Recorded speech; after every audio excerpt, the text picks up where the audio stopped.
ഇറച്ചി എന്ന് പറയുന്ന സാധനം കഴുകിയിട്ടാണ് പാകം ചെയ്യേണ്ടത് എന്ന് ശരീഅത്തുൽ ഇസ്ലാം എവിടെയും പറഞ്ഞിട്ടില്ല. ഞങ്ങളൊക്കെ അത്യാവശ്യം മദ്രസ പോയതല്ലേ, ഏതെങ്കിലും ബുക്കിലുണ്ടെങ്കിൽ കൊണ്ട് ഇന്ന് ഈ വയൽ അവസാനിപ്പിക്കും.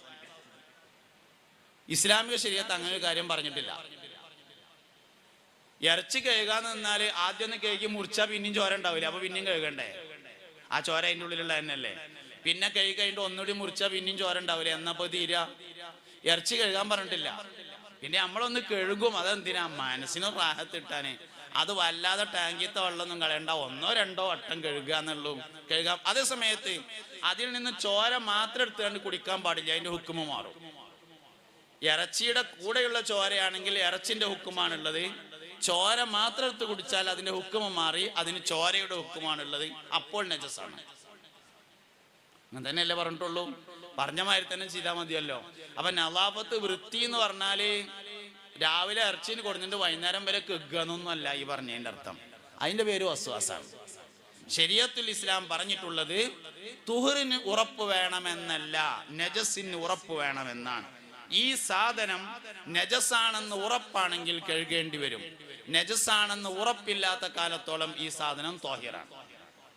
ഉറപ്പ് എന്ന് പറഞ്ഞാൽ 100%, സംശയം എന്ന് പറഞ്ഞാൽ 99%. ഈ സാധനം നജസാണെന്ന് 99% തോന്നിയാലും കഴുകണ്ട. 100% മനസ്സിലായിട്ടുണ്ട് നജസായിട്ടുണ്ട് എന്ന്, എന്നാൽ കഴുകണം. 100% ആവാത്ത കാലത്തോളം ഈ സാധനം ശുദ്ധിയുള്ളതാണ്. അങ്ങനെയല്ല പറഞ്ഞിട്ടുള്ളൂ. ഇന്നിപ്പോ നേരം വെളുത്താല് ആദ്യത്തെ പരിപാടി സിറ്റൗട്ട് മണ്ണിട്ട് കഴുകല. നേരം വെളുത്ത ആദ്യത്തെ പരിപാടി എന്താണ്? സിറ്റൗട്ട് മണ്ണിട്ട് കഴുകലാണ്. നായനോട് ഇത്ര വലിയ ദേഷ്യമൊന്നും ആവശ്യമില്ല. ഇമാം ഷാഫി റളിയല്ലാഹു അൻഹു നായ തൊട്ടാൽ 7 പ്രാവശ്യം കഴുകണം, അതിലൊന്നും മണ്ണിട്ട വെള്ളം കൊണ്ടായിരിക്കണം എന്നൊക്കെ പറഞ്ഞിട്ടുണ്ട് എന്നുള്ളത് ശരിയാണ്. അതേ സമയത്ത് നായനെ കണ്ടോർത്ത് വെച്ച് കല്ലെടുത്തെറിയണമെന്നൊന്നും പറഞ്ഞിട്ടൊന്നുമില്ല. വെറുതെ ഇല്ലാത്ത പറയണ എന്തിനാവശ്യം? സത്യത്തിൽ നായക്കും നായയുടേതായ പ്രത്യേകതകളുണ്ട്. പിശാചിന്റെ സഞ്ചാരത്തെ കുറിച്ച് മനുഷ്യന് ബോധനം നൽകുന്ന ഏക ജീവി നായൻ. പിശാച് ബാങ്ക് കൊടുക്കുമ്പോ നായ ഒച്ച ഉണ്ടാക്കും. എന്താ കാര്യം? ശൈത്താൻ ഓടുന്ന കണ്ടിട്ട്. പിശാചിന്റെ സഞ്ചാരത്തെ കുറിച്ച് മനുഷ്യന് അറിയിപ്പ് നൽകുന്ന ഏക ജീവിയാണ് യഥാർത്ഥത്തിൽ നായ. പഴയ കാലത്തെ ആൾക്കാർ നായനെ നേർക്ക് നേരെ എറിയില്ലായിരുന്നു എന്നാണ്. ഇവിടെ നായ പോവാൻ അങ്ങോട്ട് എറിയുള്ളൂ, അപ്പൊ ഒച്ചപ്പാട് കേട്ടിട്ട് പോകാൻ വേണ്ടിയിട്ട്. നായകളെ നേർക്ക് നേരെ കല്ലെടുത്തെറിഞ്ഞിരുന്നില്ല. നമുക്ക് നായനോട് എന്തൊക്കെയോ ഒരു ശത്രുത വന്നു ചേർന്നിട്ടില്ലേ. സംഗതി നജസ് തന്നെയാണ്, ശത്രുതയൊന്നും വേണ്ട. ബഹുമാനപ്പെട്ട റഈസുൽ ആശിഖീൻ സയ്യിദുനാ അഹ്മദ് അൽ കബീർ റിഫായി റളിയല്ലാഹു അൻഹുവിന് വിലായത്തിന്റെ വലിയ സ്ഥാനം വാങ്ങിക്കൊടുത്തത് ഒരു നായയായിരുന്നു. ആലിമാണ് ശൈഖ് റിഫായി റളിയല്ലാഹു അൻഹു. ആരിഫാണ്, സൂഫിയാണ്, വലിയാണ്, എല്ലാമായിരുന്നു. എന്നാൽ അൽ അഖ്താബുൽ അർബഅ എന്ന് പറയുന്ന 4 കുതുബുകളിൽ ഒരാളായി. 4 കുതുബുകളാണ് ലോകത്തുണ്ടായത്. മുഹ്യിദ്ദീൻ ശൈഖ് റളിയല്ലാഹു അൻഹു, റിഫായി ശൈഖ് റളിയല്ലാഹു അൻഹു, അഹ്മദ് അൽ ബദവി റളിയല്ലാഹു അൻഹു, ഇബ്രാഹിം അദ്ദസൂഖി റളിയല്ലാഹു അൻഹു. 5 ആണെന്ന അഭിപ്രായമുണ്ട്. അത് പരിഗണിച്ചാൽ അബുൽ ഹസൻ ഷാദുലി റളിയല്ലാഹു അൻഹു. 5 കുതുബുകൾ. അതിലൊരാളാണ് ശൈഖ് റിഫായി റളിയല്ലാഹു അൻഹു. ശൈഖ് റിഫായി റളിയല്ലാഹു അൻഹുവിനെ അൽ അഖ്താബുൽ അർബഇലെ ഒരാളായി ഉയർത്തിയതിന്റെ പിന്നിൽ ഒരു നായയാണ് പ്രവർത്തിച്ചിട്ടുള്ളത്.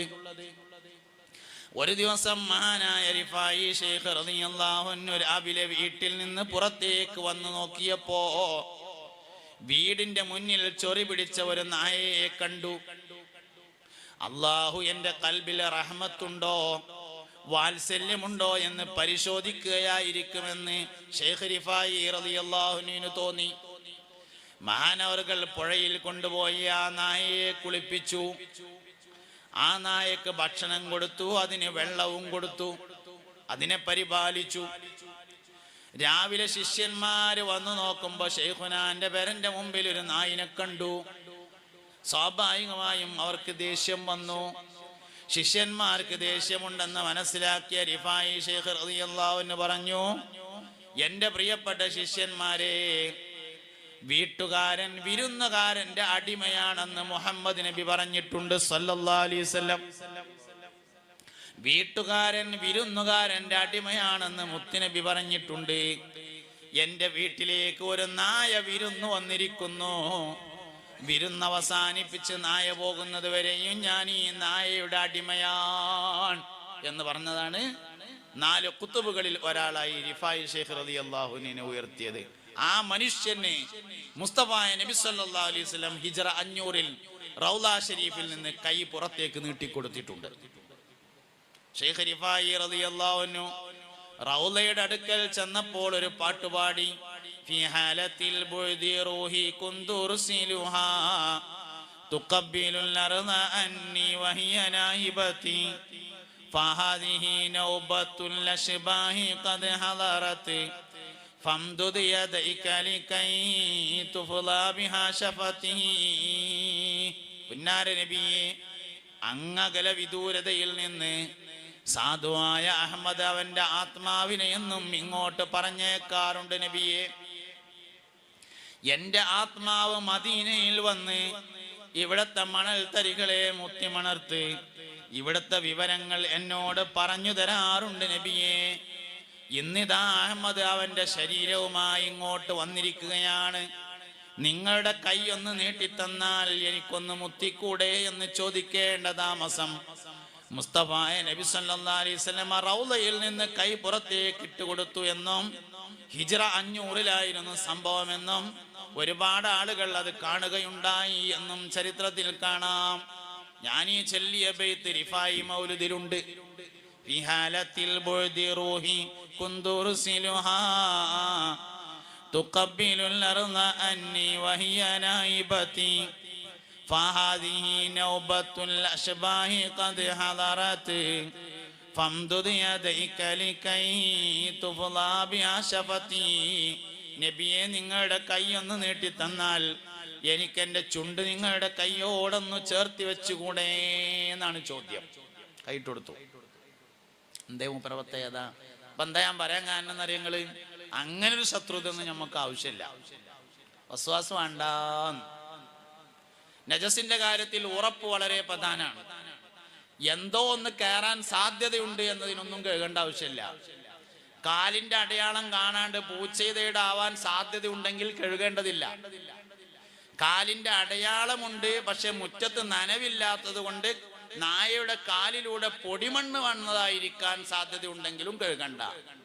തൊഹാറത്തിന്റെ ചെറിയ സാധ്യതയുണ്ടെങ്കിൽ കഴുകണ്ട.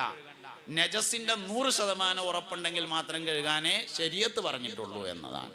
ഇസ്ലാമിക ശരീഅത്ത് അത്രേ പറഞ്ഞിട്ടുള്ളൂ. അതുകൊണ്ട് വൃത്തിയാണ് എന്നും പറഞ്ഞുകൊണ്ട് വസ്വാസം ഉണ്ടാക്കണ്ട. സാലിം പൈസയുടെ വയത് കേട്ടത് ഉള്ള വസ്വാസം മാറാനായിരിക്കണം, വസ്വാസം ഉണ്ടാവാനാകരുത്. ഇതാണ് പറഞ്ഞതിന്റെ ചുറ്റും. എന്തായാലും വൃത്തി ഈമാന്റെ ഭാഗമാണ്. വൃത്തിക്ക് ചില അടയാളങ്ങളുണ്ട്. വൃത്തിക്ക് ഒരുപാട് അടയാളമുണ്ട്. ഓരോ സ്ഥലത്തും ഓരോ അടയാളം. ഒരു ഹോട്ടലിൽ ചെന്നാല് ഹോട്ടല് വൃത്തിയുണ്ടോ ഇല്ലയോ നോക്കാൻ ബാത്റൂം കയറി നോക്കിയാൽ മതി. ഹോട്ടലില് ബാത്റൂമാണ്, പള്ളിയിലും ബാത്റൂമാണ്.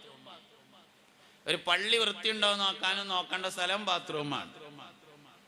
നല്ല 1-ാം തരം ടൈൽസ് ഒക്കെ ഇട്ടിട്ടുള്ള 8 ബാത്റൂം ഉണ്ട്. അവസാനം വെള്ളം എടുക്കാൻ വെച്ചത് പൈന്റിന്റെ അളുക്കാണെങ്കിൽ മനസ്സിലായി കമ്മറ്റിക്കാർ പിശുക്കന്മാരാണ്. അതെന്നെ സംഗതി. ഞാൻ ഇവിടെ പോയി നോക്കിയിട്ടില്ലാത്തതുകൊണ്ട് ധൈര്യമായിട്ട് പറയാലോ. പോയി നോക്കിയാൽ ചിലപ്പോൾ ഇങ്ങനെ തന്നെ പറയാൻ കഴിഞ്ഞോണമെന്നില്ല. കാരണം ഒരു കോപ്പക്ക് 25 റുപ്യാണ് വില. വെള്ളിയാഴ്ച ബക്കറ്റ് കാട്ടിയാൽ കിട്ടും. അത് പൈന്റിന് അളുക്ക് വെക്കാൻ പാടില്ല. പൈന്റിന്റെ അളുക്ക് തൂക്കി വെക്കുക, അത് അതിനുള്ളതാണ്. പൈന്റിന്റെ അളുക്ക് തൂക്കി വിറ്റിട്ട് കോപ്പ വാങ്ങിയിട്ട് കൊടുന്നേക്കണം. അതും 10 കൊല്ലമായ കോപ്പയൊന്നും പറ്റൂല, അട്ടപ്പാറ പിടിച്ചൊന്നും പറ്റൂല. ഏറിയ 3 കൊല്ലം, ആ 3-ാമത്തെ റമദാൻ മാസത്തിൽ മാറ്റണം. എന്നിട്ട് പഴയത് തൂക്കി വെക്കുക. നമ്മൾ തിന്ന് പൈസ ഇല്ലാത്ത കുഴപ്പമൊന്നുമില്ല, അതൊക്കെ അങ്ങനെ മതിയെന്ന് തീരുമാനിച്ചാ അട്ടപ്പാറ കെട്ടിയ കോപ്പ നമ്മൾ പെരയിൽ ഉപയോഗിക്കൂലല്ലോ. അപ്പൊ നമ്മളെ പള്ളിക്കും പറ്റൂല. പെരേ പറ്റാത്ത ഒന്നും പള്ളിക്കും പറ്റൂല. അതന്നെ ഞാൻ കണ്ടിട്ടില്ലാത്തതുകൊണ്ട് ഉഷാറായിട്ട് പറയാട്ടോ. പോയി നോക്കിയാൽ ചിലപ്പം പറയണതിനൊരു പരിമിതി ഉണ്ടാവും. ഇതന്നെ സംഗതി. അപ്പൊ പള്ളിയിലും ബാത്റൂമാണ് നോക്കണത്. വീട്ടിലതല്ല. വീട്ടിൽ വേറെ സ്ഥലം. വീട്ടില് ഒരു വീട് വൃത്തിയുണ്ടോ എന്ന് തീരുമാനിക്കുന്നത് ബെഡ്റൂം വൃത്തിയുണ്ടോ നോക്കിയിട്ടാണ്. നമ്മൾ സാധാരണ എന്താ ചെയ്യാറിയോ, വിരുന്നേര് വരുമ്പോ ബെഡ്റൂമിന്റെ വാതിൽ വേണ്ട അടക്കും. എന്താ അത് പുതപ്പ് ഇങ്ങനെ ചുരുണ്ട് മടങ്ങിയാണ്ട് അങ്ങട്ടാണ്, ഉള്ള വേസ്റ്റ് ഒക്കെ ബെഡ്റൂമിലാണ് കൊണ്ടുവയ്ക്കുക. ബെഡ്റൂമിന്റെ കട്ടിലിന്റെ ഒട്ടിൽ കുറെ ഉണ്ടാവും, റാക്കിന്റെ ഒട്ട് കുറെ ഉണ്ടാവും, മൊത്തം വേസ്റ്റ് ആവും. ഏറ്റവും വൃത്തി ഉണ്ടായിരിക്കേണ്ട സ്ഥലം വീട്ടിൽ ബെഡ്റൂമാണ്. ബെഡ്റൂം വൃത്തി ഉണ്ടാവാൻ 2 കാര്യങ്ങൾ ചെയ്താൽ മതി എന്നാണ്. ഒന്ന്, രാവിലെ എഴുന്നേൽക്കുന്ന സമയത്ത് വിരിപ്പ് കിടക്കുമ്പോൾ വിരിച്ച മാതിരി വിരിക്കുക, നന്നായി വിരിച്ചിട്ട് സൈഡൊക്കെ തിരിക്കുക. രണ്ടാമത്, പുതപ്പ് മടക്കിയിട്ട് ഒന്നുകിൽ കാലിന്റെ ഭാഗത്തോ അല്ലെങ്കിൽ തലയുടെ മേലെയോ വെച്ചാൽ ബെഡ്റൂം വൃത്തിയായി. അത്രേ ചെയ്യേണ്ടുള്ളൂ, അല്ല ഒന്നും ചെയ്യേണ്ട ആവശ്യമില്ല. എന്തായാലും വീടിന്റെ വൃത്തി തീരുമാനിക്കുന്നത് ബെഡ്റൂമാണ്. ഇന്ന് മുതൽ മാറ്റം ഉണ്ടായിരിക്കണം. ഈ പറയണത് നിങ്ങളെ പെരയിൽ ഉണ്ടാവുമോ? എന്നാലേ ഇപ്പൊ ഇത് പറഞ്ഞിട്ട് കാര്യമുള്ളൂ. മനുഷ്യന്മാരെ ഉണ്ടാവുമോ? ആണുങ്ങൾ ധൈര്യമായിട്ട് പറഞ്ഞോളൂ, നിങ്ങളല്ലല്ലോ ചെയ്യാനുള്ളത്. ഉണ്ടാവില്ലേ? ആ, ഉണ്ടാകണം. എന്നാലേ ഇപ്പൊ ഇതുകൊണ്ട് കാര്യമുള്ളല്ലേ. ഇപ്പൊ കുറെ സമയം പോയി എന്നല്ലാതെ എന്താ. അങ്ങനെയാണ്, ഓരോന്നിനും ഓരോ സ്ഥലം. ഒരു മനുഷ്യന്റെ ശരീരം വൃത്തിയുണ്ട് എന്ന് തീരുമാനിക്കുക എങ്ങനെയാണ്? ശരീരം വൃത്തിയുണ്ട് എന്ന് തീരുമാനിക്കുന്നത് ചെരുപ്പുമ്മക്ക് നോക്കിയിട്ടാണ്. ഇപ്പൊ നോക്കണ്ട പ്രശ്നമാവും. ഇപ്പൊ നോക്കണ്ട, അങ്ങനെയാണ് സംഭവം എന്ന് ഞാൻ പറഞ്ഞതാണ്. ഇപ്പൊ ആരും നോക്കണ്ട. ഒരാളുടെ ശരീരം വൃത്തിയുണ്ടോ അല്ലയോ തീരുമാനിക്കുന്നത് അയാളെ ചെരുപ്പുമ്മക്ക് നോക്കിയിട്ടാണ് തീരുമാനിക്കുക. ചെരുപ്പ് വൃത്തിയുള്ളവന്റെ കാല് വൃത്തിയായിരിക്കും. കാല് വൃത്തി ഉണ്ടെങ്കിൽ ശരീരം വൃത്തി ഉണ്ടായിരിക്കും. അതുകൊണ്ട് ശരീരം വൃത്തിയുണ്ട് എന്നതിന്റെ മാനദണ്ഡം ചെരുപ്പ് വൃത്തിയുണ്ടോ എന്നതാണ്. വൃത്തിയുള്ള ചെരുപ്പ് ധരിക്കണം, വൃത്തിയാക്കിയിട്ട് ധരിക്കണം. അങ്ങനെ തന്നെ. ഇങ്ങനെ ഓരോന്നിനും അടയാളമുണ്ട്. എല്ലാറ്റിനും അടയാളമില്ലാത്ത ഒന്നുമില്ല. ദുന്യാവിലുമില്ല, ആഖിറത്തിലുമില്ല അടയാളമില്ലാത്ത. എല്ലാറ്റിനും അടയാളമുണ്ട് എന്നാണ്. ഇന്ന ഉമ്മത്തി യുദ്ഔന യൗമൽ ഖിയാമത്തി ഖുറം മുഹജ്ജലീന മിൻ ആസാരിൽ വുദൂ. എൻ്റെ ഉമ്മത്ത് ഖിയാമത്ത് നാളിൽ വരുമ്പോൾ മുഖവും കൈകാലുകളും വെളുത്തവർ എന്ന് വിളിക്കപ്പെടുന്നതാണ്. മിൻ ആസാരിൽ വുദൂ, വുദൂഇന്റെ അടയാളം. കാരണം ഒതുണ്ടാക്കിയ ആൾക്കാര് നിന്നെ ഈ വുദൂഇനെ ശരിക്കും ഈമാനുമേണ് ബന്ധിച്ചിട്ടുള്ളത്. അത്വഹാറത്തു മിനൽ ഈമാൻ, ശുദ്ധി ഈമാന്റെ ഭാഗമാണ് എന്ന് ഹബീബുനാ റസൂലുള്ളാഹി സ്വല്ലല്ലാഹി അലൈഹി വസല്ലം പറഞ്ഞിട്ടുണ്ട്. വുദൂ ഈമാനുമേ കണക്ട് ചെയ്തിട്ടുള്ളതാണ്.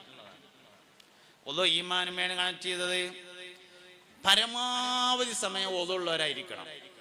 ഇല്ലെങ്കിൽ എല്ലാ പ്രധാനപ്പെട്ട വിഷയം ചെയ്യുമ്പോൾ വുദൂഓടുകൂടെ ചെയ്യണം. നിസ്കരിക്കാൻ മാത്രമല്ല വുദൂ.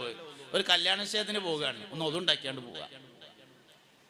സൂപ്പർ മാർക്കറ്റ് തുറക്കാൻ വേണ്ടി പോവുകയാണ്, ജ്വല്ലറി തുറക്കാൻ വേണ്ടി പോവുകയാണ്, ഒന്ന് വുദൂ ഉണ്ടാക്കിയാണ്ട് പോവുക. എല്ലാ വിഷയങ്ങൾക്കും വുദൂ ഉണ്ടാക്കുന്ന ഒരു സ്വഭാവം നമ്മൾ കൊണ്ടുവന്നാൽ ജീവിതത്തിൽ വലിയ മാറ്റം ഉണ്ടാവും. വുദൂ ദായിമാക്കിയാലുള്ള ഏറ്റവും വലിയ ഗുണം, വുദൂഓടെ കൂടെ മരിക്കാം. എന്തായാലും അസ്രായേൽ വരുമല്ലോ. അസ്രായേൽ വരും. വന്നുകാണ്ട് അസ്സലാമു അലൈക്കും ഞാൻ അസ്രായേലാണെന്ന് പറയുമ്പോൾ ഒരു വുദൂഎങ്കിലും നമുക്കുണ്ടെങ്കിൽ ആ ഒരു ധൈര്യമെങ്കിലും ഉണ്ടാവും. ആയിക്കോട്ടെ, എന്ത് ഒന്നുമില്ലെങ്കിൽ ഒരു വുദൂ ഉണ്ടല്ലോ എന്നുള്ളൊരു ധൈര്യം. വുദൂ ദായിമാക്കിയാലുള്ള ഏറ്റവും വലിയ ഗുണം വുദൂഓടുകൂടെ മരിക്കാമെന്നതാണ്. രാവിലെ ഒടുക്കലൊക്കെ ഒന്ന് ഇറങ്ങുമ്പോൾ ഒരു വുദൂ ഉണ്ടാക്കിയാണ്ട് ഒന്ന് മൂത്രമൊഴിച്ച്, മൂത്രം നമ്മളെന്തായാലും ഒഴിക്കും, ഒരു വുദൂം കൂടി ഉണ്ടാക്കിയാണ്ട് ഇറങ്ങാം. അങ്ങനെ എല്ലാ പ്രധാന വിഷയങ്ങൾക്കും വുദൂ ചെയ്യാം. ഞാൻ വുദൂ ചെയ്തിട്ടാണ് പ്രസംഗിക്കാറുള്ളത്. വലുതാൻ വേണ്ടി പറഞ്ഞതല്ല. ഏത് സംഗതി നമ്മൾ ചെയ്യുമ്പോഴും ഒന്ന് വുദൂ ഉണ്ടാക്കിയാണ് ചെയ്താൽ അതിൻ്റെ ഒരു ഗുണം കാണും. എന്ത് സംഗതിയാണെങ്കിലും ചെറുതാവട്ടെ, ഒന്നുമില്ല, രാവിലെ പാടത്തേക്ക് നമ്മൾ വരമ്പെക്കാൻ വേണ്ടി പോവുകയാണ്, ഒരു വുദൂ ഉണ്ടാക്കിയാണ്ടാണ് പോവുക. കുറച്ച് കഴിഞ്ഞാൽ മുറി എന്നുള്ള പ്രശ്നമൊന്നുമല്ല. കുറച്ച് കഴിഞ്ഞാൽ മുറിയിലെന്ന് ചോദിച്ചാൽ മുറിഞ്ഞോട്ടെ, അപ്പോഴല്ലേ. എന്നാലും ചെയ്യാൻ തുടങ്ങുമ്പോൾ ഒരു വുദൂ ഉണ്ടാക്കിങ്ങാണ്ട് ആണ് ചെയ്യാം. രാവിലെ ഓട്ടോറിക്ഷ അങ്ങാടിക്ക് ഓട്ടോറിക്ഷ സ്റ്റാൻഡിലേക്ക് ഓടാൻ വേണ്ടി പോവുകയാണ്, ഒരു വുദൂ ഉണ്ടാക്കിയാണ്ടാണ് പോവുക. അങ്ങനെ ഓരോന്നോരോന്ന് എണ്ണിയാലേ നിങ്ങൾക്ക് അത് മനസ്സിലാവുള്ളൂ. അതുകൊണ്ട് അങ്ങനെ എണ്ണുകയാണ് ഞാൻ. എന്തൊരു കാര്യത്തിനും വുദൂ ഉണ്ടാക്കുക. എന്തേ? ഈമാൻ വലുതാവും. അത്വഹാറത്തു മിനൽ ഈമാൻ, ശുദ്ധി ഈമാനിൽ പെട്ടതാണെന്ന് മുത്തുനബി സല്ലല്ലാഹു അലൈഹി വസല്ലം പറഞ്ഞിരിക്കുന്നു. പറയാൻ കാരണം എന്തേന്നറിയാം? നിങ്ങൾ മഹ്ശറയിൽ വുദൂ ഉള്ളവർ വരുമ്പോൾ അടയാളമുണ്ടായിരിക്കും. ബാങ്ക് വിളിക്കുന്നവർ മഹ്ശറയിൽ വരുമ്പോൾ തല ഉയരത്തിൽ കാണപ്പെടുമെന്ന് ഹബീബുനാ റസൂലുള്ളാഹി സല്ലല്ലാഹു അലൈഹി വസല്ലം. ബാങ്ക് കൊടുക്കുന്ന ആൾക്കാർ മഹ്ശറയിൽ വരുമ്പോൾ, മഹ്ശറയിൽ കോടിക്കണക്കിന് മനുഷ്യന്മാർ ഇങ്ങനെ നിൽക്കുമ്പോൾ എല്ലാവരും ഒരേ മാതിരിക്കാരം. ചില ആളുകളുടെ മാത്രം തല ഇങ്ങനെ ഉയരത്തിൽ കാണും. എടുത്തു കാണിക്കാന്ന് പറയില്ലേ നമ്മള്. ചില മനുഷ്യന്മാർ സാഹസിലിരുന്നാൽ എടുത്തു കാണിക്കും എന്ന് പറഞ്ഞാൽ എന്ന മാതിരി മഹ്ശറയിൽ ചിലവരെ എടുത്തു കാണിക്കും. അവർ പള്ളിയിൽ ബാങ്ക് കൊടുത്ത ആൾക്കാരേക്കാരം. അതുകൊണ്ട് ബാങ്ക് കൊടുക്കാനുള്ള ചാൻസ് ഉപയോഗപ്പെടുത്തണം. ബാങ്ക് കൊടുക്കാനുള്ള ചാൻസ് ഉപയോഗപ്പെടുത്തണം. പള്ളി ജോലിക്കാരിൽ ഏറ്റവും പവിത്രതയുള്ള ആള് ബാങ്ക് കൊടുക്കുന്ന ആളാണ്. ഞാൻ ഖത്തീബാണ്. ഖത്തീബിനേക്കാൾ പ്രാധാന്യമുള്ളത് മുക്രിക്കാണ്. കാരണം ലോകത്തെ ഏറ്റവും വലിയ ദഅവത്താണ് ബാങ്ക്. അല്ലാഹുമ്മ റബ്ബാദിഹി ദഅവതി താമ്മ. ഈ ഏറ്റവും പരിപൂർണമായ ദഅവത്തിന്റെ ഉടമസ്ഥനായ അല്ലാഹുവേ എന്നാണ് ബാങ്കിന് ശേഷം നാം പറയുന്നത്. ലോകത്തെ ഏറ്റവും വലിയ ദഅവത്ത് ബാങ്കാണ്. അതിന് വേറൊരു പ്രത്യേകതയുമുണ്ട്. അത് ഈ ഉമ്മത്തിന് മാത്രമുള്ളതാണ്. നൂഹ് നബിക്ക് നിസ്കാരം ഉണ്ടായിരുന്നു, ബാങ്ക് ഉണ്ടായിട്ടില്ല. ഇബ്രാഹിം നബി അലൈഹി ഇസ്ലാമിന് നിസ്കാരം ഉണ്ടായിരുന്നു, ബാങ്ക് ഉണ്ടായിട്ടില്ല. മൂസ നബി അലൈഹി ഇസ്ലാമിന് നിസ്കാരം ഉണ്ടായിരുന്നു, ബാങ്ക് ഉണ്ടായിട്ടില്ല. ഈസ നബി അലൈഹി ഇസ്ലാമിന് നിസ്കാരം ഉണ്ടായിരുന്നു, ബാങ്ക് ഉണ്ടായിട്ടില്ല. ബാങ്ക് ഈ ഉമ്മത്തിന്റെ പ്രത്യേകതയാണ്. ഈ ഉമ്മത്തിന് പ്രത്യേകമായുള്ളത് എന്താണോ അതാണ് നമ്മുടെ പോരിശ. നമ്മളെല്ലാവരും നിസ്കരിക്കുന്ന ആൾക്കാരാണ്, പക്ഷെ ബാങ്ക് കൊടുക്കലില്ല. ബേഞ്ച് എന്നുകാണ്ട് അല്ലാഹു അക്ബർ തക്ബീറട്ടലാണ്, ബാങ്ക് കൊടുക്കൂല. ഈ ഉമ്മത്തിന്റെ പ്രത്യേകതയാണ് ബാങ്ക്. അതുകൊണ്ട് പോരിശ ഇട്ടണമെങ്കിൽ ബാങ്ക് കൊടുക്കണം. ബാങ്ക് ഇഖാമത്തും ഈ ഉമ്മത്തിന്റെ പോരിശയാണ്. മറ്റൊരുപാട് ഉമ്മത്തുകൾ ലോകത്ത് കഴിഞ്ഞു പോയതിൽ പല ഉമ്മത്തിനും നിസ്കാരമുണ്ട്, പക്ഷേ ഒരു ഉമ്മത്തിനും ബാങ്ക് ഉണ്ടായിട്ടില്ല. ബാങ്ക് ഈ ഉമ്മത്തിന് മാത്രമുള്ളതാണ്. പരിപൂർണമായ ദഅവത്ത് എന്നതാണ് ബാങ്കിനെ വിശേഷിപ്പിച്ചിട്ടുള്ളത്. അതുകൊണ്ട് മാശറയിൽ ബാങ്ക് കൊടുക്കുന്ന ആളുകൾ വരുമ്പോൾ തല ഉയരത്തിൽ കാണപ്പെടുമെന്നാണ്. പണ്ടൊക്കെ പള്ളിക്കത്തെ മൊല്ലാക്കാര് വരുന്നുണ്ടാല് പീഡിയക്കൊലയുമുള്ളവരൊക്കെ നീച്ചു നീന്നു. നമ്മളെ വല്യപ്പാര് ഒരു നല്ല മനുഷ്യന്മാരായിരുന്നു. ഇപ്പൊ മല്ലാക്കല്ല, മൂല്യര് വന്നാൽ തന്നെ നമ്മൾ നീച്ചൂല. പണ്ടൊക്കെ പള്ളിയിൽ ബാങ്ക് കൊടുക്കണം, മല്ലാക്കാര് വരുമ്പോ പീഡിയക്കൊലയുമുള്ള ആൾക്കാരൊക്കെ നീച്ചിക്കും. മല്ലാക്കൊരു വടി ഉണ്ടാവുമല്ലോ, ആ വടി ഇങ്ങനെ ഇറങ്ങുമ്പോ ഇങ്ങനെ കുത്തണ ഒച്ചേട്ടാ തന്നെ നീച്ചിട്ടുണ്ടാവും അവിടെ. പിന്നെ മൂപ്പര് പോയിട്ടേ ഇരിക്കുള്ളൂ. അങ്ങനെ ഒന്നുമില്ലെങ്കിലും ഓൽക്ക് അതിൻ്റെ ഒക്കെ ഗുണം ഉണ്ടാവും ചെയ്തിട്ടുണ്ട്. നമുക്കിന്ന് വിവരം വളരെ കൂടുതലാണല്ലോ. ചിലപ്പം വിവരം വലിയ ബുദ്ധിമുട്ടുണ്ടാക്കലുണ്ട്. എന്തായാലും ആ വിഷയത്തിലേക്ക് വരാം.